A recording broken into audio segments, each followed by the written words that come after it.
Hi, I'm Sarah. Welcome to my vlog. This week I want to talk about dealing with being sidelined from training. And it's going to happen to all of us at some point. I mean, perhaps you have an injury, or maybe you're dealing with a death in the family. Maybe you're taking care of a sick parent or young children, or maybe you're in exams. For many people, myself included, training is not just only a source of daily enjoyment, but it's also a part of their identity. So being forced into a timeout can be emotionally devastating. But being dealt a bad hand is only as bad as you play it. So how can you stay fit physically and mentally when you are in a timeout? So here are 5 things that I like to do when this happens to me. Number 1, cry if you need to. 2, focus on what you can do. 3, maintain a healthy diet. 4, if you just don't have time to train, then figure out a way to incorporate training into your activities of daily living. So for example, instead of taking the elevator, take the stairs.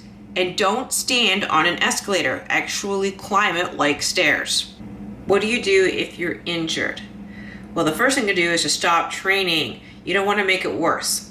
Go see a professional, whether that's a medical doctor, a chiropractor, a physical therapist.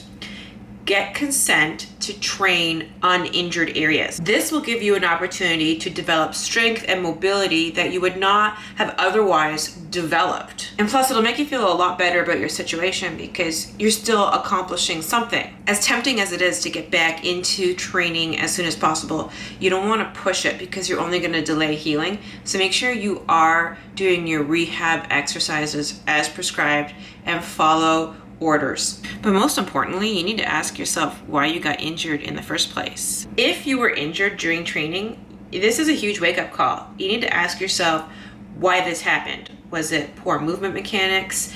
Was there an imbalance or a weakness somewhere? So in this vlog, I've put together a whole bunch of exercises. These are exercises that I do all the time, even when I'm not injured, because well, they make me bulletproof. They're also great for people who are just starting training again after taking a hiatus. But first, it's time for an intermission. I would just like to say that I am jealous of the athletic abilities of Bean and Coco. Coco can do a muscle up. Oh my goodness. Okay, no good. All good athletic movement is initiated at the core. You need a solid core to stabilize your midline no matter what it is you're doing. So think of every single exercise as a core exercise. And that's why I do devote a significant amount of time throughout the week to strengthening my core. The other thing you notice I do a lot is videoing myself. And I do that because I use that as a way to evaluate my technique. Bad technique is going to lead to atrophy of the muscle you're trying to work. But if you have good technique, that's going to lead to hypertrophy of the muscle you're trying to work. Another thing I make a note to do is change my grip. So I work with supinated, neutral, and pronated grips. So here you see me doing a pronated grip, and another day I switch it to a supinated grip. The more you train for performance, the more you're going to become aware of your weaknesses and limitations. And for me, that's my scapular stabilizers, especially on the left side. So that's why I'm doing a lot of rotator cuff work. You see me doing a lot of face pulls with external rotation. And the one that really kills me is the reach, roll, and lift.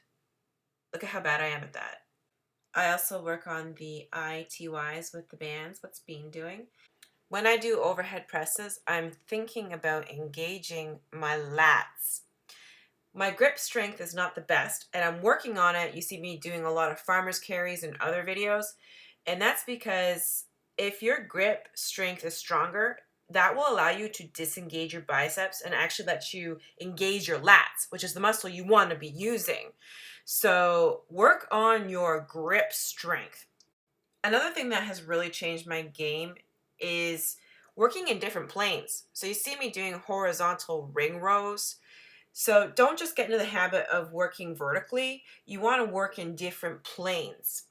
Here's an option for your rotator cuff if you don't have bands, but I think you should invest in bands. They are inexpensive, they're portable, and they provide you with so many exercise options.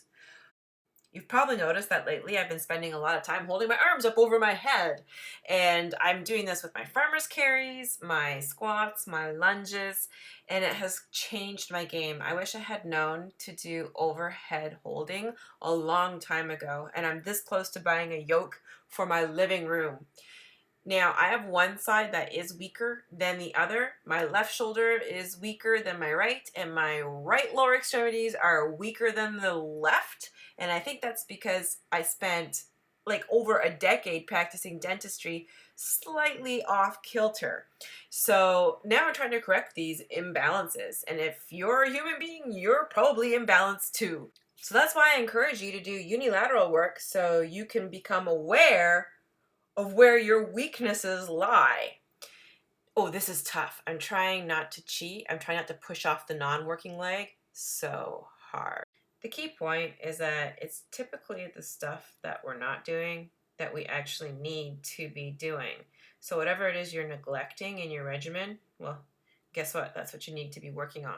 In conclusion, all of this accessory work or functional bodybuilding, whatever you want to call it, it has helped me learn how to engage the right muscles when I'm doing the squats, the deadlifts, the Olympic lifts, gymnastics, etc.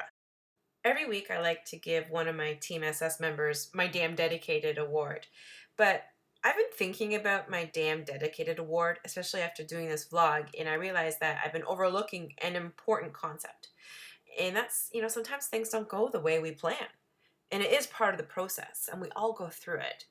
So I want to encourage my girls to take the time they need to deal and heal and then get back into the game. So, people who refuse to be defeated, who are willing to start back up again, these are the people I want in my corner. These are the people I want in my team.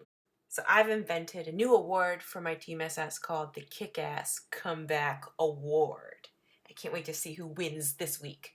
My BSN Synthesis Protein Crisp bars have arrived in the mail. Do not ask me which one is my favorite because they're just all 10 out of 10. Like, I don't know what I'm going to do with my life. This is Peanut Butter Crunch, which is like having Reese and a Rice Krispie treat all at the same once, which I guess makes it a Reese Krispie. There's a chance this could be the third bar that I've eaten today. Look, one box isn't going to cut it for you. You got to get more than one box. I'm giving away a box of BSN bars. Go to my website and click here, and that will take you over here where you will enter, and it's super easy to enter. Well, thank you for making it to the end of this video. If you hadn't been commenting on my social media, I never would have known to do this as a topic in this week's vlog. That's the whole point of these vlogs. So make sure you do comment below so I know what's going on inside your head, because that's what helps me establish what to discuss in the next vlog. So like, comment, share, and subscribe, or else you'll sneeze and fart at the same ones.